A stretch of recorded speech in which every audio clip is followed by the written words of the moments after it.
It's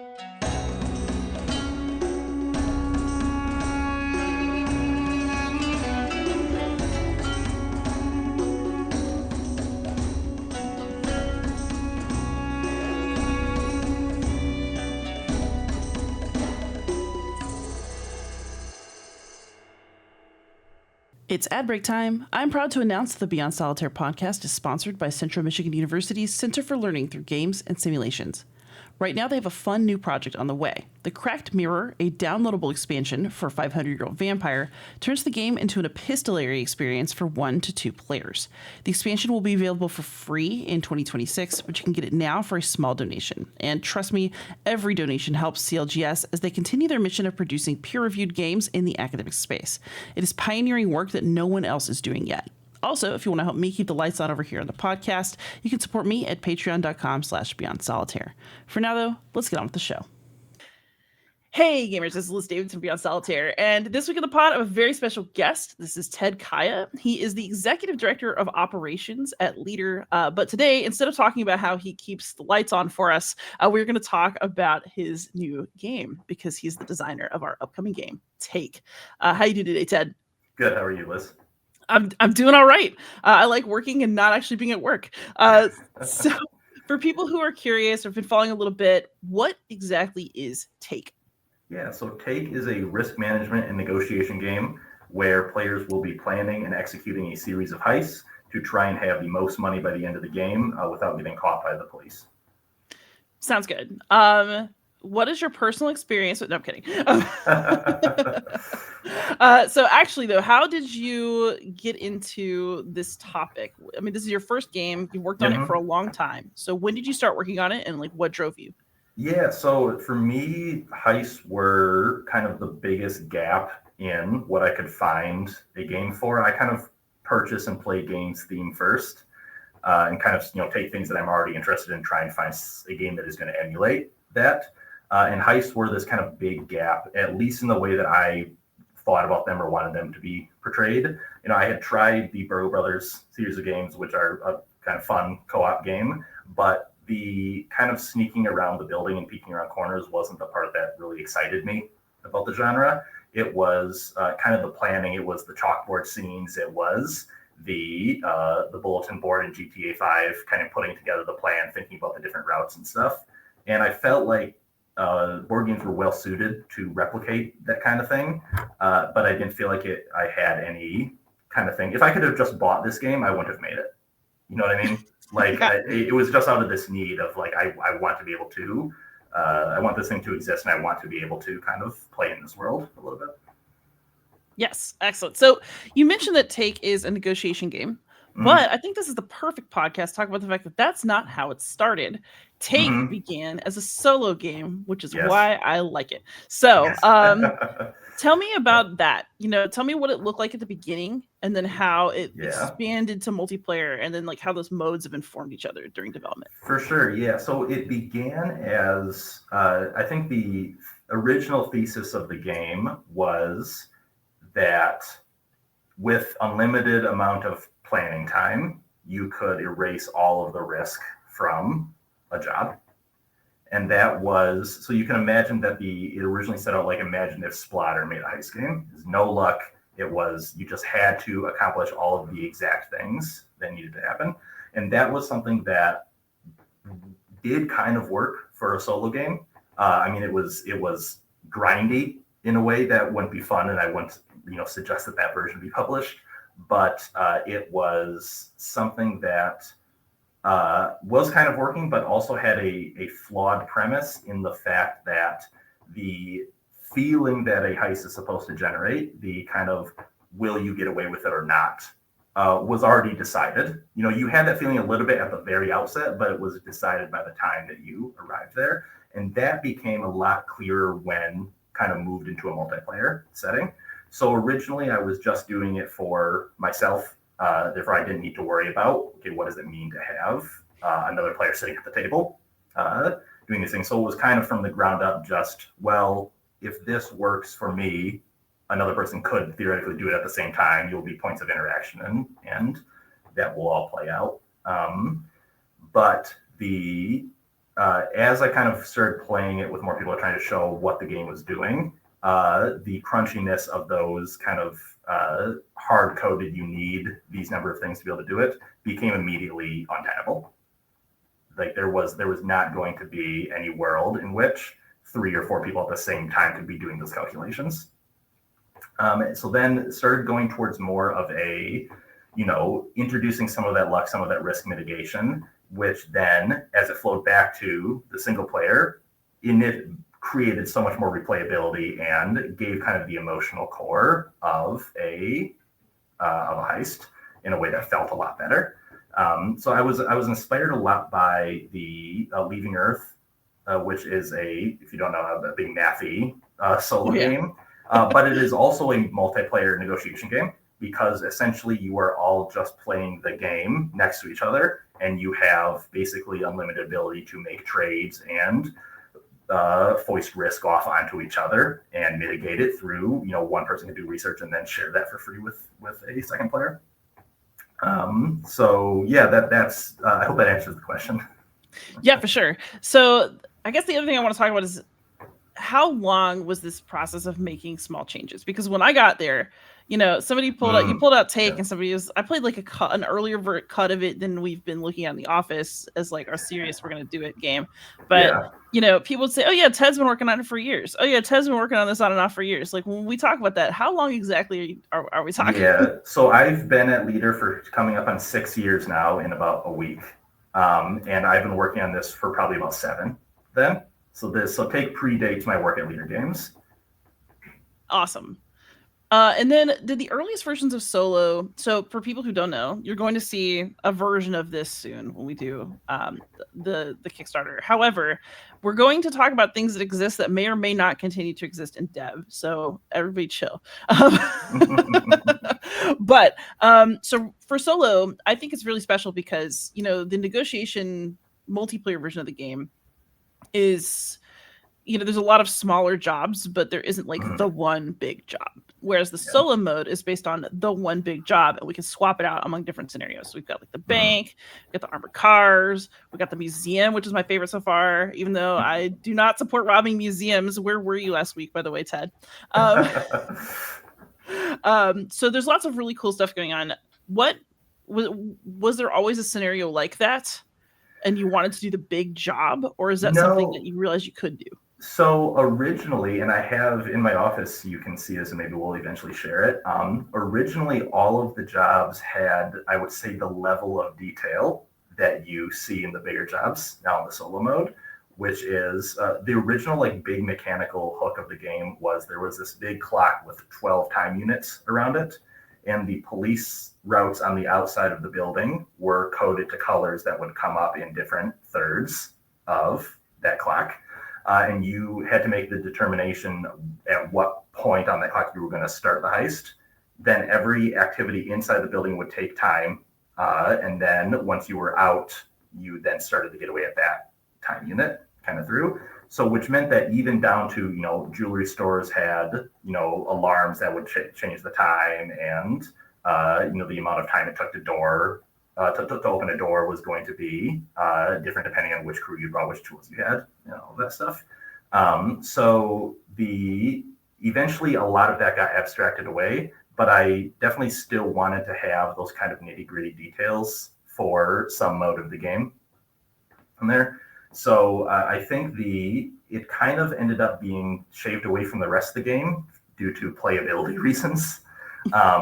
And in the multiplayer game, you get all of that. You don't get that detail, but you get the different detail in the nuances of the negotiation. So the amount of rules in terms of like what actually needs to happen on the job are kind of superfluous. Whereas in the solo game, we have you're getting a lot more cinema. It's a lot more cinematic as you are going through the specific steps of the heist. Yes, and obviously I really love that. So wow, this is a very early cut that I could not even imagine. That's awesome. So This game has heavily evolved in many ways. The other one I kind of want to highlight, just so people have something to get excited about, is the driving system is super fun.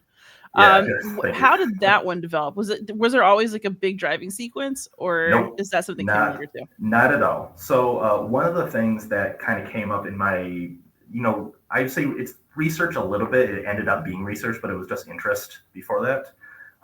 Was that, and people will hear me say this around the office, nobody gets caught at the bank.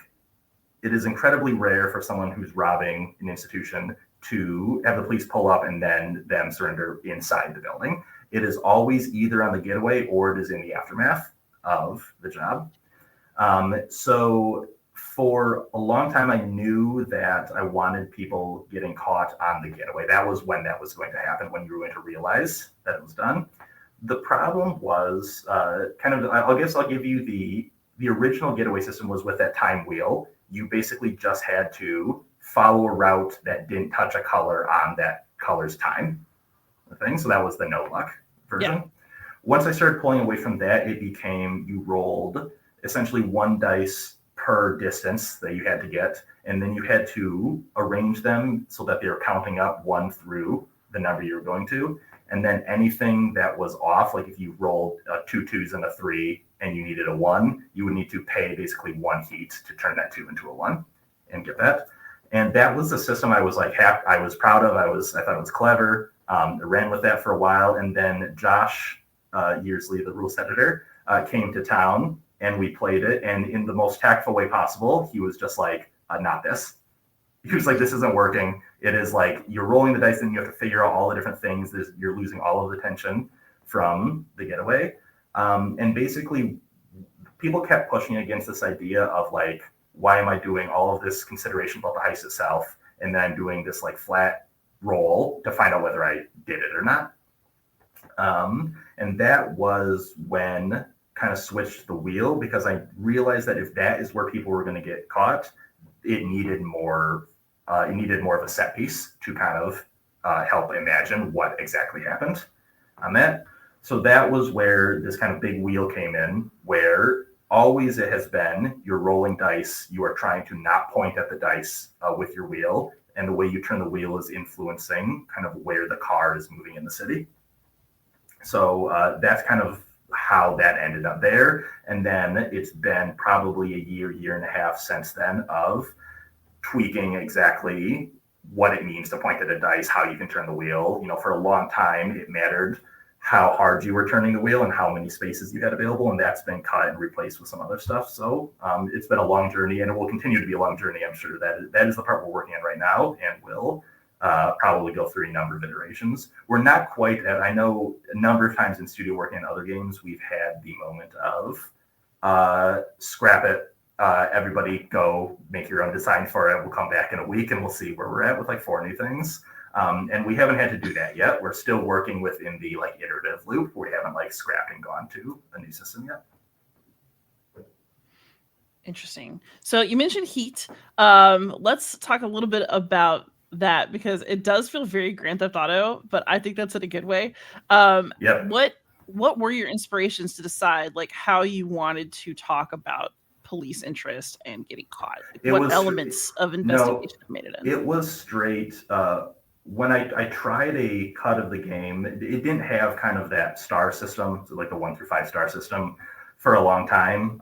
And when I added it, and I don't remember exactly what caused me to add it, but there was some need for a like kind of a number there. I needed to know like exactly what the heat was. And putting the stars there, immediately the reaction from people who played it was so obviously correct. It is such like similar to a lot of things in movies and stuff. Grand Theft Auto has just such a cultural hold on what crime and heists mean.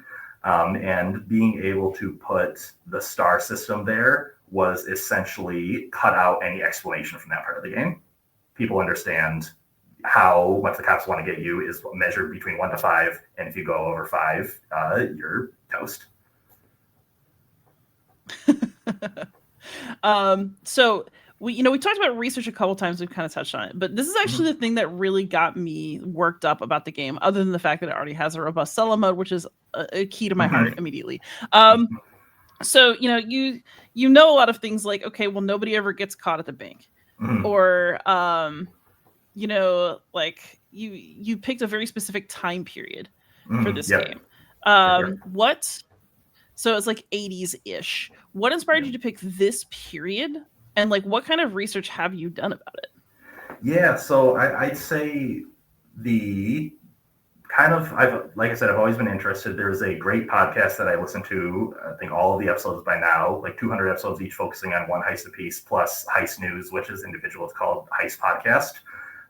You can look it up, and then read a number of books about all this stuff. And as you kind of see more of these things, I think movies are often so much about this kind of bespoke nature of the heist, of like, oh, what makes this plan interesting? When in reality, there's a lot of just tried and true methods, and there's a lot of just patterns emerge. The same way that the police like have a certain way that they investigate these things. So there's certain pieces of evidence that are going to be worse or not as bad. Um, they're like I said, just these patterns emerge. So speaking of the time period for a second, because this was a thing where when we brought it into the studio, there was certainly a number of people who felt like they wanted to do like the kind of the 60s, 70s vibe. And I kind of I explained why Take is always been saying kind of late 80s, early 90s for a number of reasons. One, it was kind of the cash economy was still alive, but it was starting to sunset. So you look at prior to like 1985, nearly every major heist was a bank job. It was all cash because there was so much just paper money floating around. It was easy to get away with because it's not as trackable as stealing certain other items. So that didn't have the kind of diversity that I wanted to see in the different jobs in the game if we go back too early. And then a number of things kind of happened in that era that kind of work to diversify the things that people are stealing. So in the game, there are 6 different goods that can be stolen in addition to cash.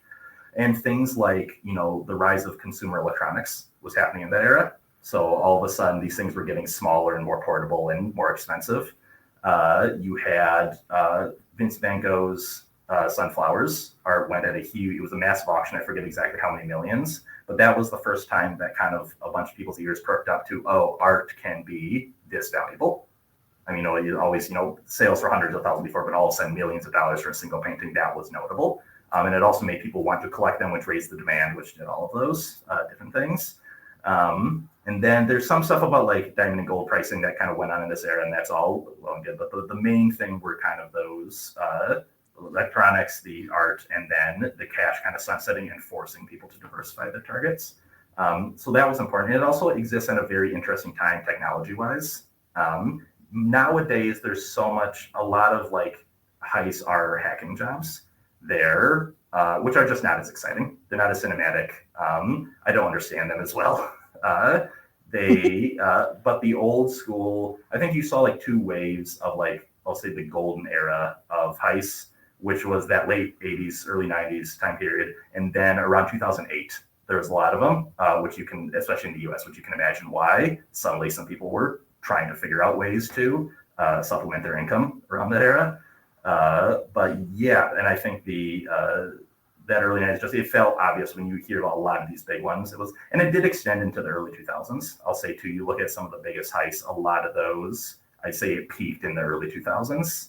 And then it kind of winnowed down as people started carrying less cash and security started to catch up. I had no idea about any of that. That is fascinating. Mm-hmm. Um, so one of my favorite things that we've kind of done as prep for Take is that you sent us this like really great list of films and Mm-hmm. books and like things that we could read to like get into the mood Mm-hmm. for Take. So for people who are listening and might want some recs, let's start with movies. What are your favorite heist movies, especially ones that get you in like a Take state of mind? Yeah, if you don't mind, let me pull up the list so that we're looking at the same thing, and I don't have Do it. to remember exactly what landed on there. All right, speeding up. And we see, I mean, I know the first one on the list is Rafifi. And Rafifi is something that, like, it is not the kind of movie that you'd expect to be made today because of how long it takes during the heist. Rafifi has a infamous, I think it's either 20 or 30 minutes completely silent, not completely silent, but the only sounds are the sounds of them cutting through the ceiling and then drilling into the back of the safe. And between that and then earlier on kind of casing the job, it is just so methodical, and it shows again how genuinely like impressively focused these jobs can be, especially when you're looking at things that aren't stick 'em up jobs or robberies. When someone needs to like get in through a building, this thing takes time. I mean, a lot of famous heists. I mean, these people are spending hours, if not days, inside the vaults drilling out the safety deposit boxes or stuff like that. And Rafifi is one of the only movies that actually I think captures that amount of like focus and intensity. And it's very old. It's impossible to find online. It's from 1955. I only have seen it because I found the Criterion copy at Barnes and Noble. So it's difficult to find. It's not really in streaming, as far as I'm aware. Have you seen? I don't think I've borrowed you the DVD yet. No, that's actually on our list of like things that we need to do as a work activity. So yes, yeah, yeah. And the nice thing about also I'll mention Rafifi and the next one I put on the list, which was The Killing, the Kubrick one. They were both falling under the Hays Code, which stipulated that the criminals could not get away with the money at the end of the thing, which is, so you look at even like the original Ocean's 11, like, sorry, spoilers for the 1960s Ocean's 11, they also don't get away with the money. And that was required because it was like a morality statement. It's, well, we can't show crime paying. And Killing famously has a very frustrating end sequence where it all blows away on them and they don't get away, even though like you are rooting for them. Like, I don't think that is just like a element of the genre. You're rooting for the success of the crime. That's where the tension comes from. So those two early ones where it doesn't really work out is always kind of like deflating a little bit, even though I think the first parts of the movie are great.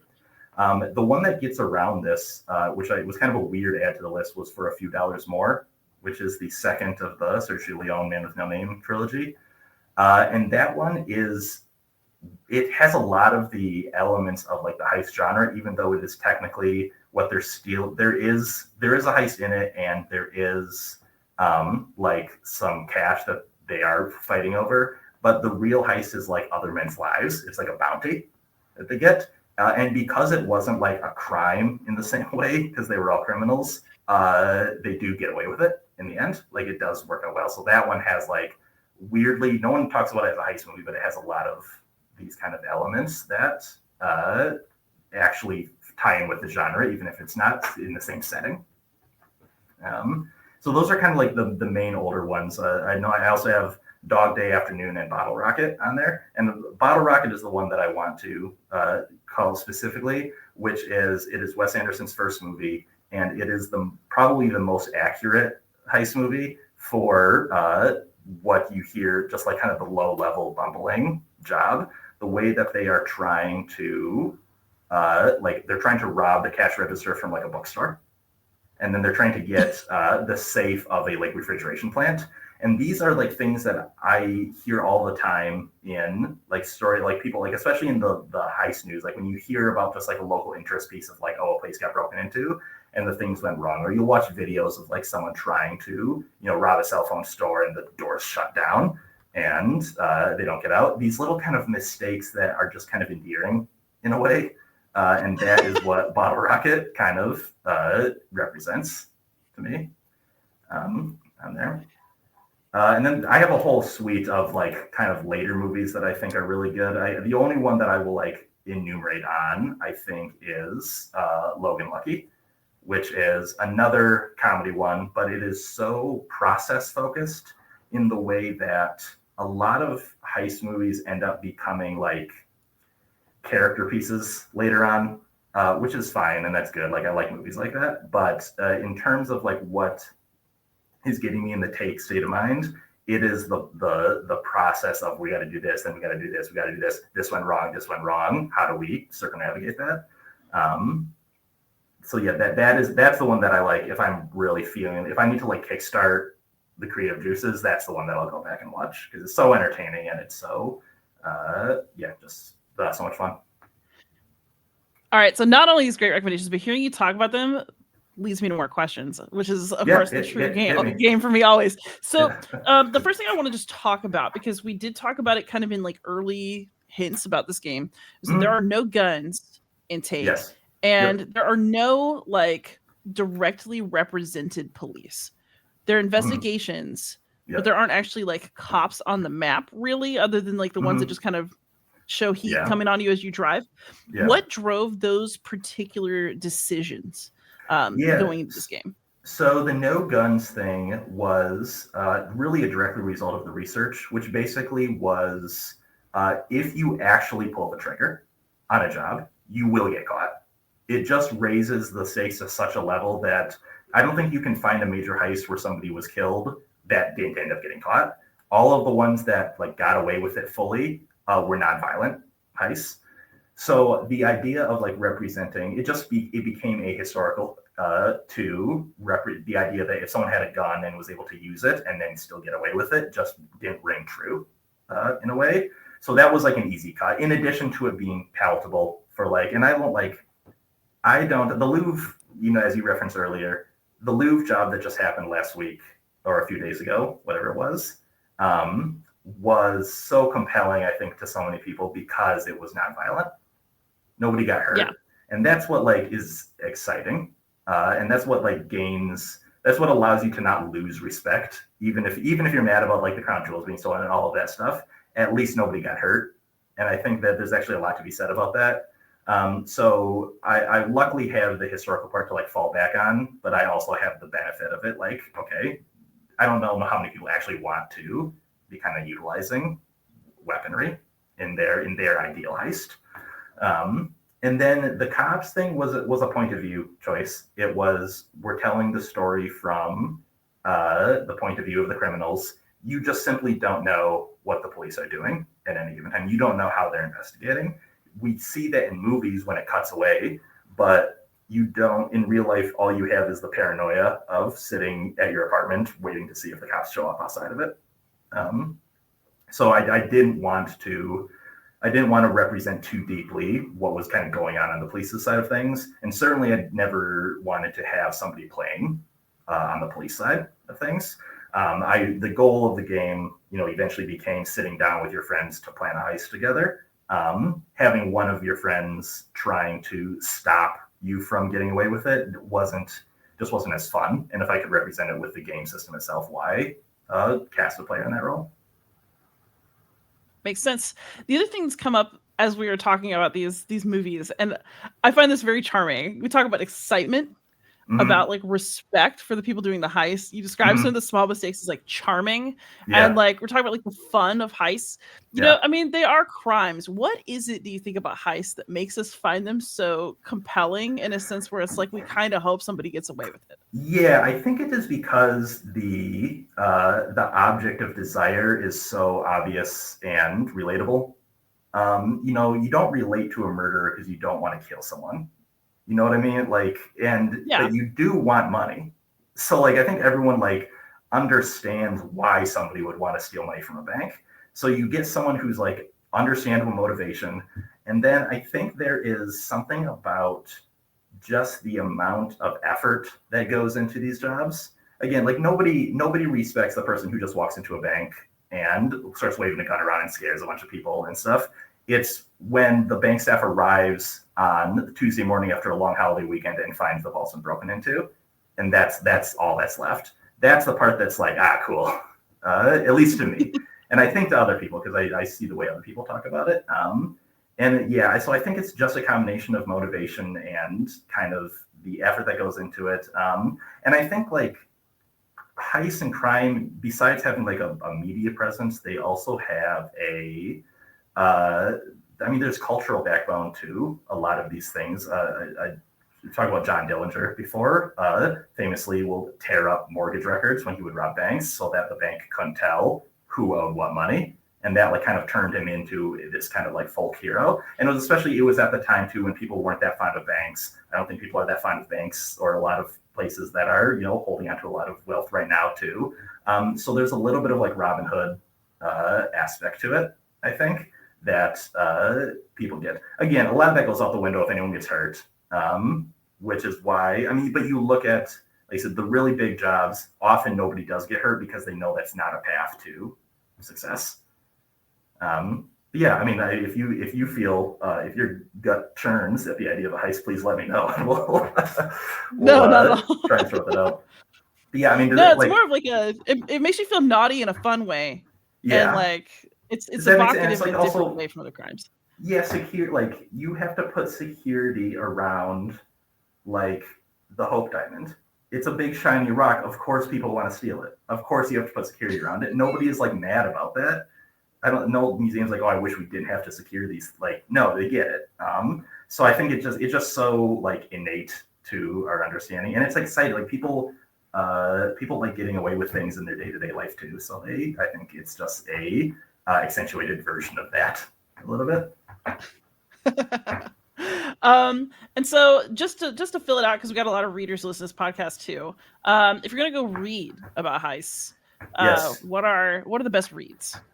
Yeah, so on the fiction side, the one that I would recommend is Prince of Thieves by Chuck Hogan, which later got republished as The Town, because that was the movie that was made off of it.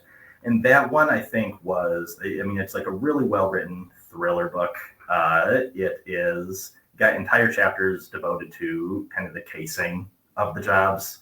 It's got, different parts. It's got multiple different heists, which is always like important to me for, like I said, the take is about doing multiple heists. It's not about just a single story. It's that repetition that kind of gives you the feeling of being a career criminal. And The Town or Prince of Thieves is kind of doing exactly that.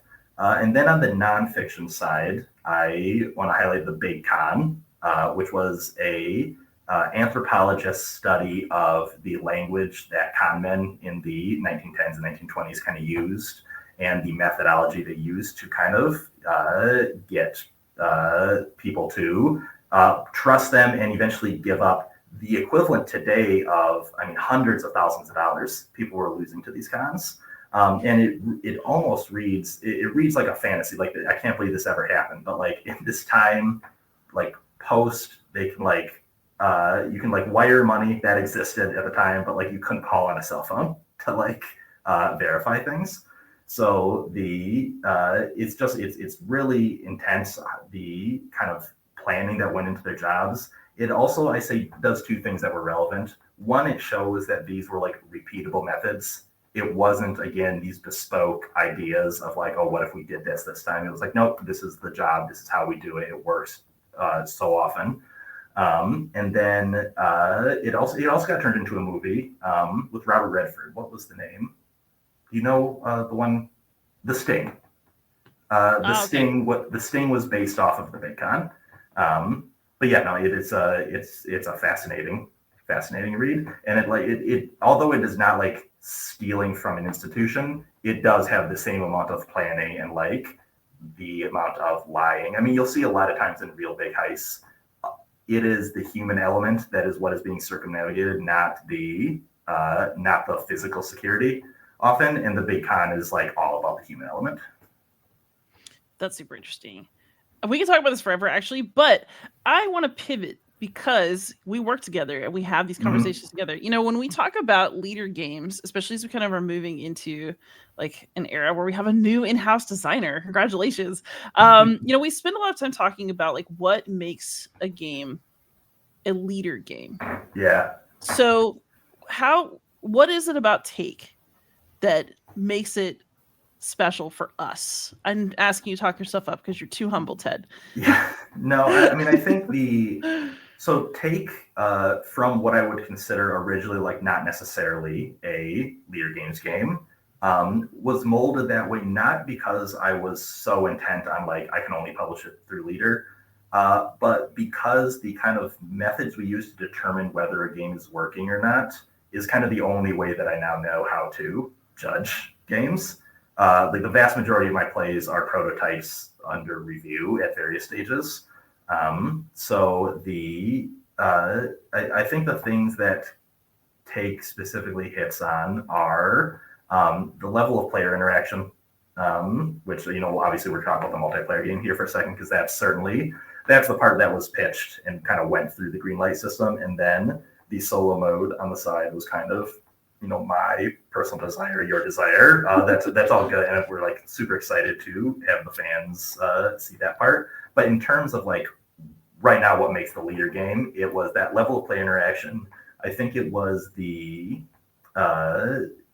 there's a certain kind of, I think, mechanical, not subversion, but there are some things in the game that kind of work odd. It is not using necessarily, it's not like a deck building game. It's not a tile laying game. There's a lot of the game is kind of floating in this like weird, like above the table space, in a way that like if you couldn't talk during take, it wouldn't work. Right. Which again pays off on the player interaction side, but also plays off on like actually how do these like actions work, are a little different. And then the emergent narrative is something we are constantly talking about. It needed to be able to tell a story. And a lot of times, as we talk about games that are here, it is about how do you talk about the game when you're not at the table.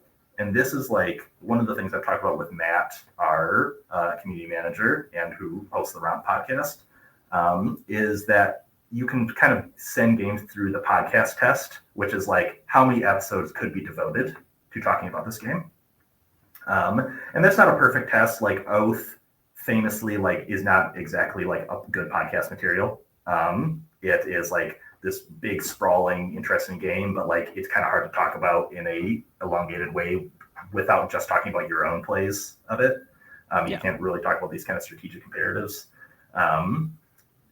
But like the way that you're able to like tell the stories, and I think when Josh and Kyle were on the stream last week and they were talking about kind of their play of take that we had done that morning, seeing the number of details they remembered from the job hours later was so like I think it just proved the point that like what the game is providing is these ability to create not just moments, but these kind of strings of moments that become a narrative of exactly what the intent was, how it went wrong, what the ending was.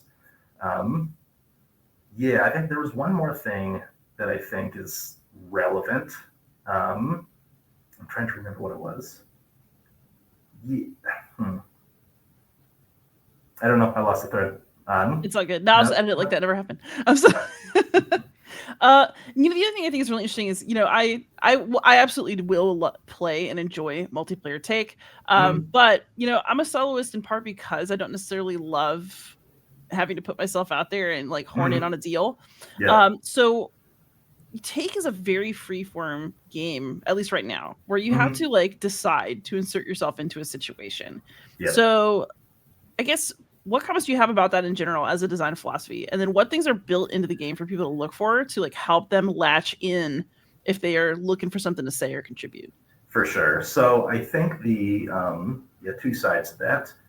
One, that was the fact that people have to kind of force themselves and advocate for themselves, as we'll always say, is I think arguably a weakness of the design. It is a requirement that buys a lot of good stuff for it. But unlike, there's a lot of negotiation games. Chinatown is the one that I will like point to, where if I have a need for, a laundromat tile, and I can look over at somebody and say like, you have a laundromat tile, let's talk. And Take doesn't have that as much. There are some places where like certain crew are needed and you can see that's there. But because the jobs are so complicated and there's so many different ways you can structure both the loot allocation, but also the way you go about kind of mitigating the risk, it becomes incumbent upon the players to explain why they would be good, because the information overload for the person like in the leader planning position is so high that they just won't be able to loop in everybody. So that is something that, mechanically I think is probably best addressed by the player powers. And this is like one of the next things we're going to do is do a sweep of those, because what you want for a player to sit down and be able to identify a type of job or obstacle that they are uniquely suited to overcoming. And that will at least signal to them, hey, maybe you should speak up if something is getting stolen and there are diamonds involved. hey, you should maybe speak up and try and find your way to get in on this. But yeah, I think it's, like I said, it's a cost that is getting paid, and certainly some people who are really uncomfortable advocating for themselves might have a hard time unless they have someone kind of looking out for them. But like I said, what you earn for it, I think, is immensely interesting. With the amount of information that players will be able to collectively hold in their heads, even if not, one person wouldn't be able to. Yeah, it also does make every game deeply different. I will say that having played the solo a lot does help me understand the board state a lot better. For sure, yeah. No, the solo is like the crash course in the mid, because in solo you don't have, the jobs don't get easier. In solo, no. There's not a set of solo jobs that are like, oh, here's the little baby, but you only need to take care of one life. No, it's all the same thing that you would collectively do, but you're just given so many more actions to like protect yourself from it that you can kind of start to learn these actions are more important. These are where I have leverage in the multiplayer game that I can say like, no, I will do this, and now you need me because this is the thing that's actually going to make the difference between us getting away with it or not getting away with it. Yeah. So just kind of like a loose chat at the end. First I do want to ask, this is so interesting to me. So I love where we work because yes, like half the building is like the creative side and the other half is ops, but we also are like, people really play all the games. We all kind of get a say. So how does it feel for you as somebody who's mostly ops, although you play a lot and have a lot of input in our games, moving over to our side of the building? Oh, so I've said this before. I would never want to do your job. I would never want to be a full-time developer. I think part of that is I wouldn't necessarily want to work on a game that anyone put in front of me. I think that's like a selfish desire of like, not wanting to turn your hobby into work. Right now, it can still exist as in kind of a weird hobby space, even though now I have like a responsibility to do certain stuff with this one. But development is hard work, and it gives me a headache at the end of the day. And I wouldn't want to do that day in and day out.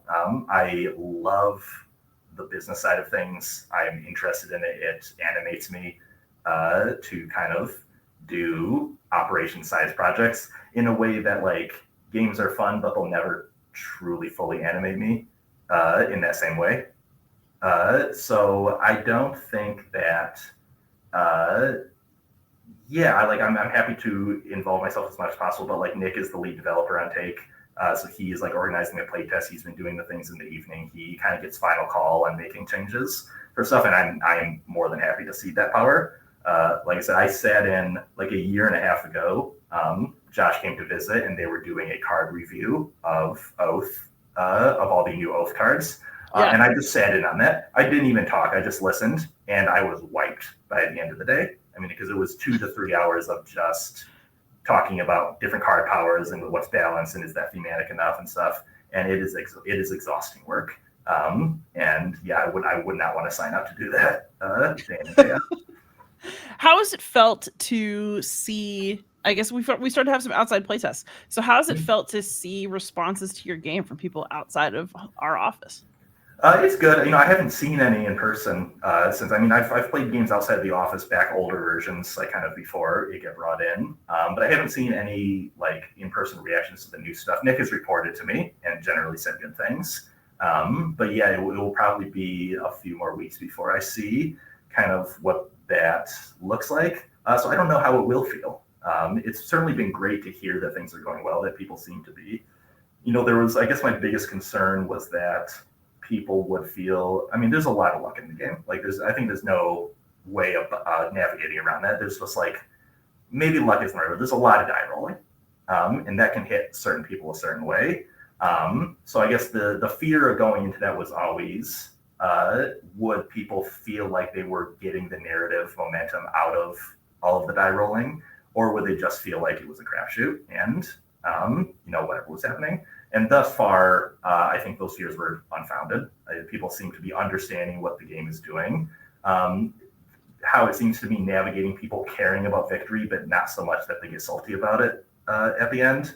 That usually by the time the end rolls around, they're like, they want to see the ending, but they're not like mad at the game for taking it away from them, because that was just part of their story. And I think that's an important needle to thread, and it seems like thus far it's been doing that. Excellent. And then, it might be too early to say, although once I started designing games, it's like I haven't been able to stop. Do you feel like you've got another game in you? I think there will be other things I'll work on. The ideas that I kind of mull over once in a while aren't necessarily like Leader Games fits. But I don't see any reason why I would stop kind of poking around and stuff. I think anyone who plays games seriously probably has at least one or two ideas kind of like kicking around in their head. And board gaming, at least in the Golden Age, is very young. There's a lot of themes that aren't been explored. There's certainly mechanics that can still be uncovered. So yeah, I think I'll continue to poke at things. But like I said, with the development answer, certainly I'm not looking at becoming a one title a year game designer. Which, if anyone who has all the respect to you, it seems like fun. I couldn't do it. So I think if in a couple of years I have another project that I'm like feeling like needs to exist, then maybe something that I will pursue. But until then, I'll just kind of like follow the interest as it arrives. Fantastic. Okay, so I usually ask softy questions like towards the end of these interviews, Sure. but I'm going to target yours a little bit because like you're the only other person in the office who likes solo gaming. Sure. It's a lonely time, man. I guess it's my destiny. But what are some solo games that you have been enjoying? Been enjoying. So I think recently I was just playing a handful of games of Magic Realm, which I don't know if you've been in the room when we've talked about the 1979 Avalon Hill adventure game. No. It is incredible. It is nearly unplayable because of the production and the rules. So like learning to play the game, I had to basically rewrite the rules in my own Word doc that I now use as the reference for playing the game. But it was a fantasy adventure game that was made prior to D&D being published. So it has like all of these it is trying to emulate fantasy literature, not trying to do D&D like every other fantasy adventure game has done since then. So that's been a blast. And it's another one of those that plays almost identical to, there's obviously like, you can fight other players and you can go on adventures with them if they're there, but it fully works one player. And then let's see here. I've been wanting to get Spirit Island back to the table, and I have yet to pull the trigger on actually getting it out and setting it up. I don't know what's been holding me back there. Spirit Island used to be my favorite game of all time, and I think I got buried in content. I think at some point, I think Jagged Earth, which I played a bunch when it came out. I think it kind of like narrowed my like ability to get it out and like explore all the stuff because of just the mountain that was in there. And then of course seasonally Final Girl. I am a big fan of Final Girl, and I'm should be on Monday getting the newest set in the kind of like Halloween Pumpkinhead inspired set. So really looking forward to that. That's a game where like again it is so narrative first. It like if you die quickly or you die unfairly at the end, it is all just kind of part of the story that gets generated out of it. And I'll play that with my wife a lot. We'll take turns making decisions, or we'll just kind of, I'll roll the dice and she'll make the decisions, and then it's one person's fault when something goes bad. But yeah, no, I think that's been over the last like 4 weeks about what I've been doing. Nice. I actually have to agree about Final Girl being great, like alone together. I think Take has a lot of potential in that direction as well. Like you can't put that on the box, but yeah. Although Final Girl Van Ryder did put 1+ on Final Girl boxes going forward. Okay, so on Take we'll put 1+, 3 to 5. Yeah, I know. The 2-player gap. I know. I just want to mention on that real quick because it has come up already and it will continue to come up. Yeah. The oddity of 1, 3 to 5. 2-player, I tried a cooperative 2-player variant and it sucks all the tension out of the game. It is unbelievable how the tension is gone from the game because you ask someone, hey, can you, handle these locks for me? And the person goes, yeah. They never push back. So like 2-player cooperative like nearly doesn't work unless you were to specifically divide the responsibilities. At which point, I've seen the Nemo's War reviews. People are like, this is just one player divided into things. And then I tried a 2-player like Mantis Falls style. You don't know if you're working together or not.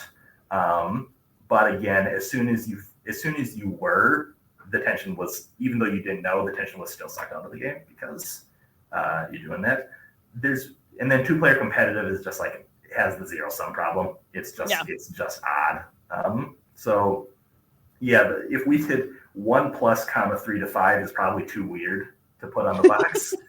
So that will just have to like live on the BGG threads. But yeah, I think 2-player it has so many weird aspects about it. But as Alone Together, I think it is absolutely a good candidate for that. Yeah, I think that's very fair. And then my final question that I always ask, although I really don't know the answer to this. I often ask people, if somebody wants to follow your work, where do you like to be found? Are you on social media at all? No, I don't like to be found.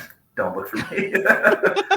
No, I like people can. I'll eventually start poking my head in the Discord for the take channels, talking there. I have a BGG account, so I can respond there once those get started up. My email, ted@leadergames.com, is like open. I'm happy to receive questions directly there, or through support, they can just pass it on to me. But no, I don't do the social media thing because I don't want to. Honestly, that's probably better for your soul. Yeah, that's what I'm hoping. I, however, everyone out there, am terminally online if you haven't figured that out, and I can be found anywhere beyond Solitaire. Ted, thank you so much for coming on. This is a blast. I've really enjoyed getting to talk to you this way. Yeah, thank you for having me. All right, everybody. This is Take is coming to Kickstarter, and I think we're hoping for January. Yep. We don't have an exact date, but expect January.